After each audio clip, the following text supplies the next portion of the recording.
everyone, Juliana from the Science Zone here with another daily dose of science. And today we've got a really exciting guest for you guys. So I'm going to turn it over to Ranger Nicole here. Hello everyone, my name is Ranger Nicole and I'm so excited to be sharing a little bit of Yellowstone with all of you today. Now, if you have ever heard of Yellowstone National Park, can you give me some elk antlers? And if you've ever been to Yellowstone National Park, what about some snake hands? And if you've ever explored a natural area like your backyard, a state park, or another national park, can you give me some bison horns? Now, all of those places are protected for so many different reasons. But my first question to you is, what makes Yellowstone so special? Or why do you think it was protected? Now, my favorite reason that Yellowstone is so special is because it is the world's first national park. So on March 1st in 1872, we decided that this land needed to be protected. That makes us 148 years old. Now, Yellowstone National Park is quite large. It's about 2 million acres, and an acre is about the size of a football field. So if you can imagine 2 million football fields make up our ecosystem. Now, Yellowstone is so big that it's a part of 3 different states. Can you guess them now? If you guess Montana, Wyoming, and Idaho, then you would be correct. And here is a map of that area.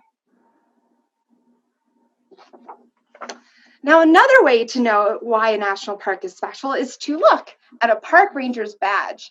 And that is because the national park system came up with 5 different symbols to represent why parks should be protected. And we're going to play a really quick round of I Spy. So what I want you to do is try to find these 5 secret images and think to yourself, why do you think we chose them? And how does Yellowstone protect these different things? Now, when I look at this image, I see the bison front and center here. And the bison represents all the animals that the National Park Service protects. And here at Yellowstone, we have one of the highest concentrations of animals than anywhere else in the lower 48 states.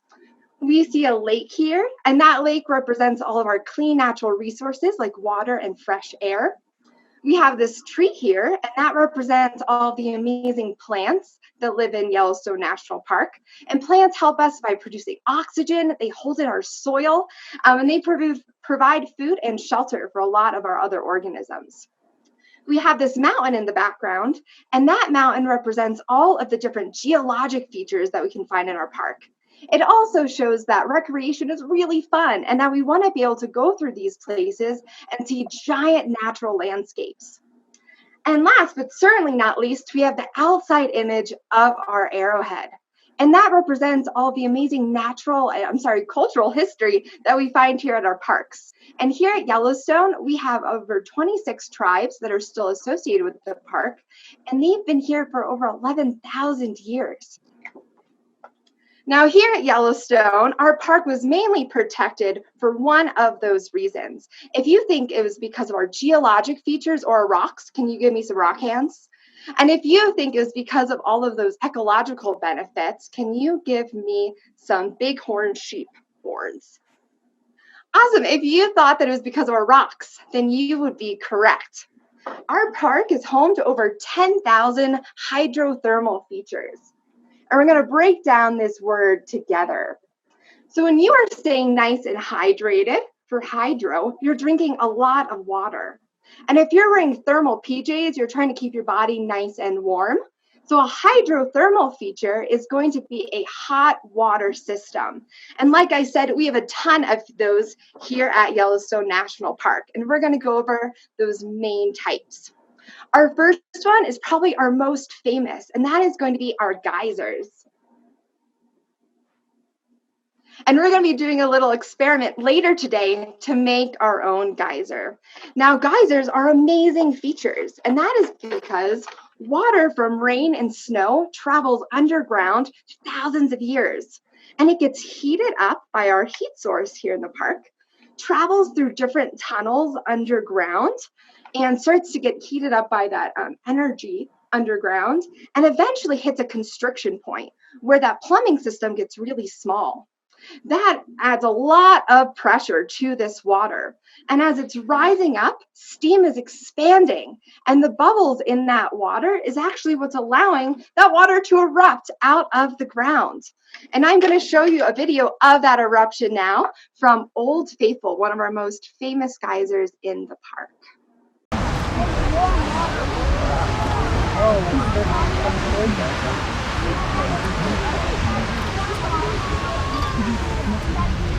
Now, another way to think of that constriction point is if you had a garden hose. So that rubber part of the hose would represent that plumbing or those tunnels underground, and the water is traveling through that tunnel there. Now, if you were just to let that water flow, it would flow right out of the top of the hose. But if you were to take your thumb and add a little bit of constriction, or making that area smaller, you would be able to channel all of that water energy into one direction and kind of shoot it wherever you would like to. Another one of our hydrothermal features in the park is called a hot spring. And a hot spring can have a lot of different shapes and forms here in our park. And a hot spring does not have a constriction point, so that water is just able to flow right out. And our hot springs can be incredibly colorful, like grand prismatic here. And all of those colors actually represent different organisms that live in our hot springs. And we call them thermophiles. So thinking of that term, the hydrothermal before, that thermal part is that heat. And a phile is something that loves something else. So a thermophile is an organism that loves heat. And it's really cool because you can identify these different thermophiles or all of these different organisms that make up this color by looking at the pH, temperature, and different areas that they're found in our park. My favorite hydrothermal feature is going to be our mud pots. Let me pull up a picture of those. And our mud pots are going to be highly acidic hydrothermal features. And they actually break down the rock around them, and they look like big boiling areas of hot smelling mud. And mud pots make a sound kind of like a popping noise. So if you can try to make that with your mouth now. And what you're hearing is that gas is escaping. And I have a really fun video of a mud pot that I would like to show you now, to see if your impression of a mud pot stands true to what they sound like in our park. So listen closely to all of that gas escaping.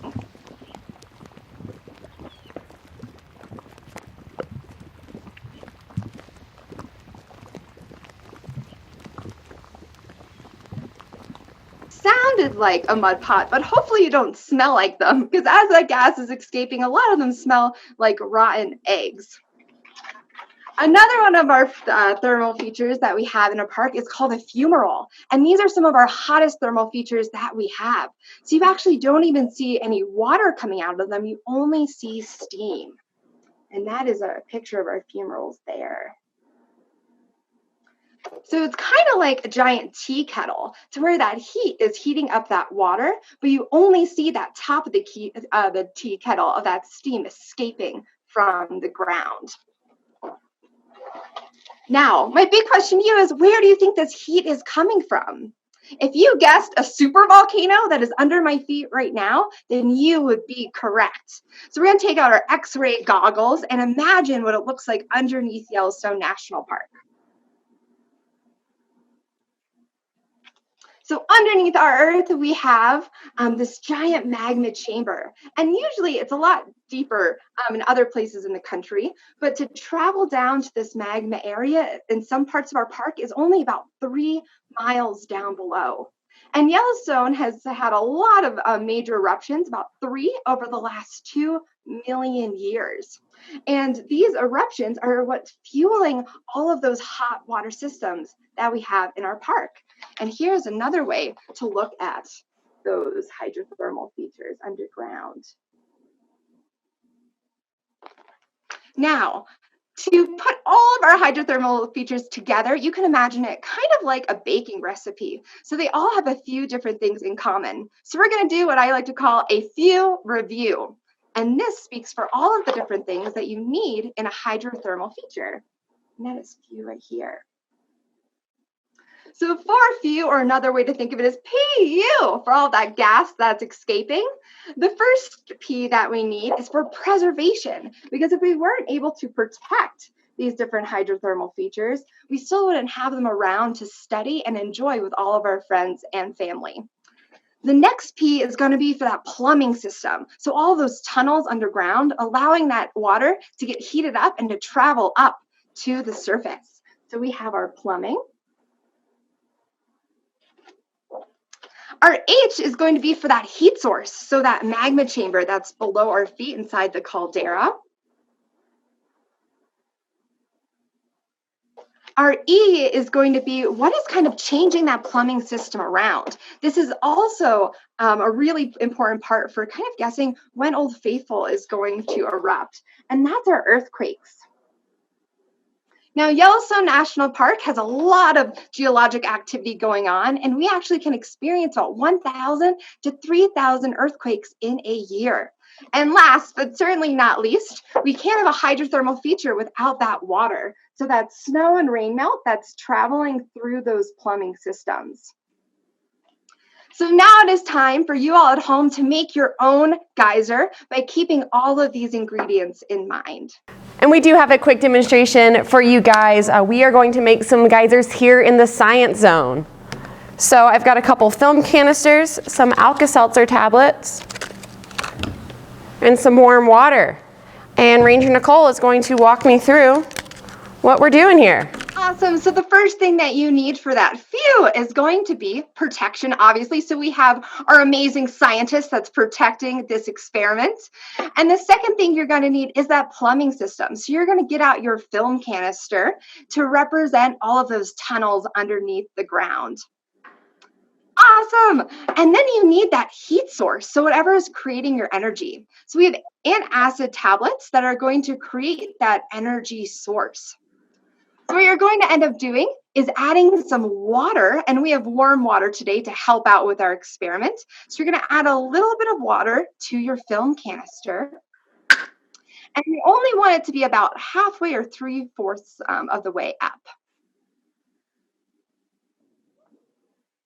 And then once you have that water in your film canister, oh, awesome!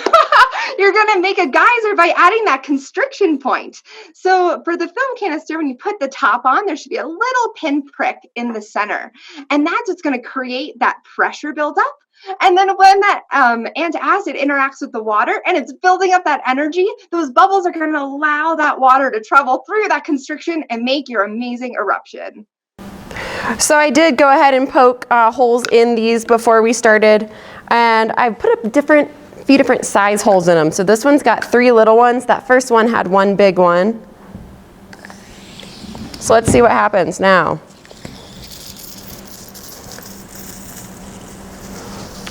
And this one's only got 1 small one.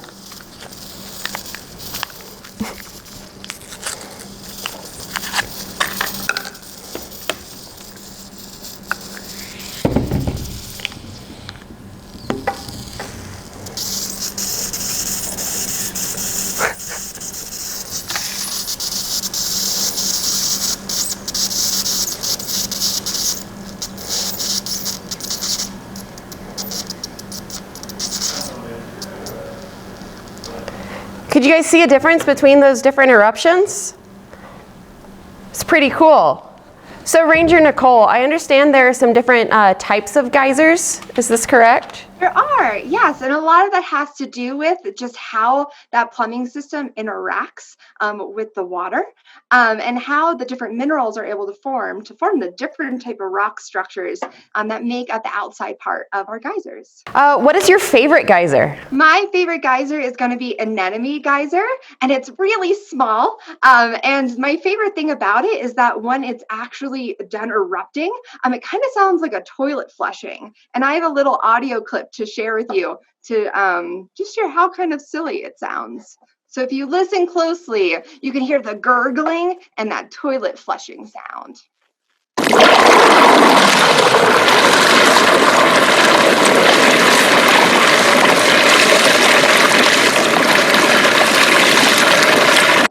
And you can find a lot of our videos and our sound bites of our geysers on our website through our video library. So you can look up more videos of Old Faithful and some of our other fun geysers as well. So how many different geysers are in Yellowstone? In Yellowstone, we have over 10,000 hydrothermal features, and we have about 500 geysers.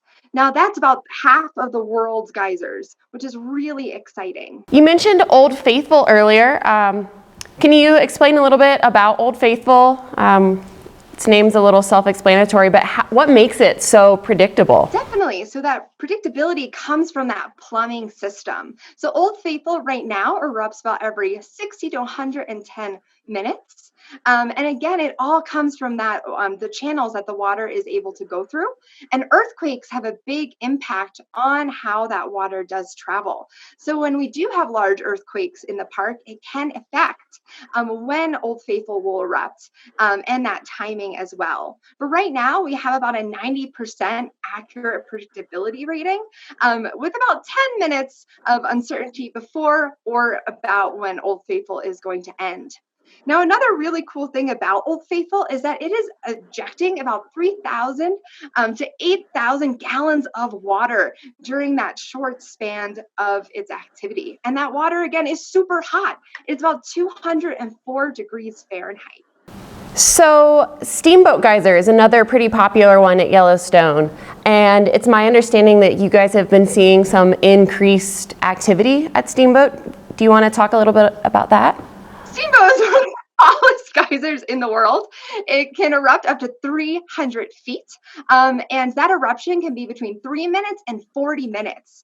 And it has a lot of unpredictability, and those eruption rates have changed a lot over the years. Some people think that a lot of that has to do with the thermal energy shifts from the 1959 earthquake, but there really isn't a lot of hard science that directly states that there is a correlation between that earthquake and Steamboat. But in 2019, we actually broke the record for the most amount of eruptions. We had about 33 in 2019, and we'll see if 2020 also allows us to have a lot of really great shows from that eruption. And I have a little clip from one of the 2019 eruptions to show you right now.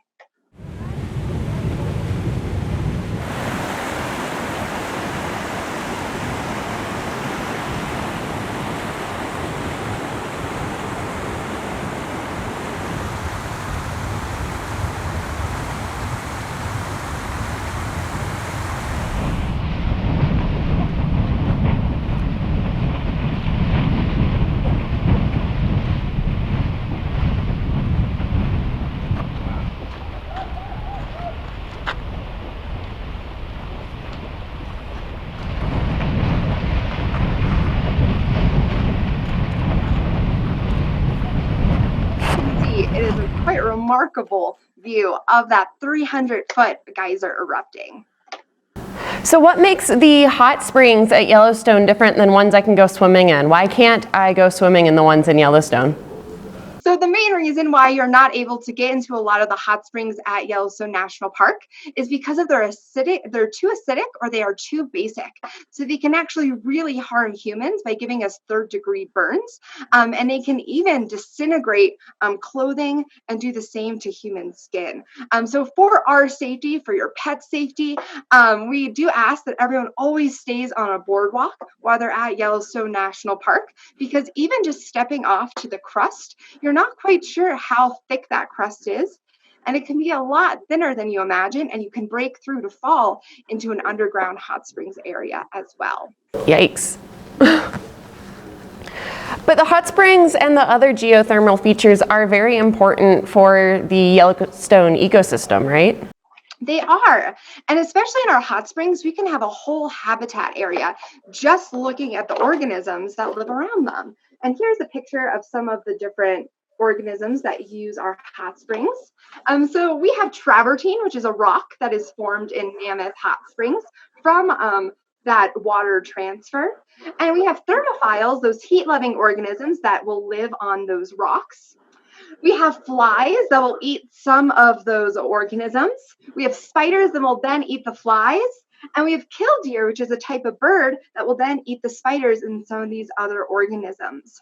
Hot springs and other hydrothermal features also allow for a nice heated area. So some of our bison, especially here in Mammoth, will travel to around the hot springs area to where some of that steam and the hot water has melted out a little bit of the snow, and it allows them to get some early access to a lot of that grass and foliage that they are trying to eat. Awesome. Thank you so much, Ranger Nicole, for joining us today. Does Yellowstone have anything special going on that we can join in virtually from our homes, or anything else we can do? Definitely. And thank you so much. This has been a blast. There is so much going on right now at Yellowstone National Park. We are currently hosting Facebook Lives on Monday and Wednesday at 11 a.m. Mountain Standard Time. We also are giving out virtual tours and distance learning opportunities for teachers. And I will share that link with all of you, but that's for yell_virtual_ranger at mps.gov. So teachers out there, you're definitely able to get Zoom, Google Hangout, and Skype programs to you and your classrooms and your students at home. And some other opportunities we have is just by going on our website. So we have a lot of great resources. All of the videos that I showed to you today and those sound bites can be found under our video and audio libraries. And we have a really amazing Junior Ranger page as well for activities that you can do at home to experience Yellowstone National Park. Perfect. Thank you for joining us on another Daily Dose of Science. Check out our extension activities, and you can make your own geysers at home, and we'll also include links to all of that stuff that Ranger Nicole just mentioned for you. Have a great day.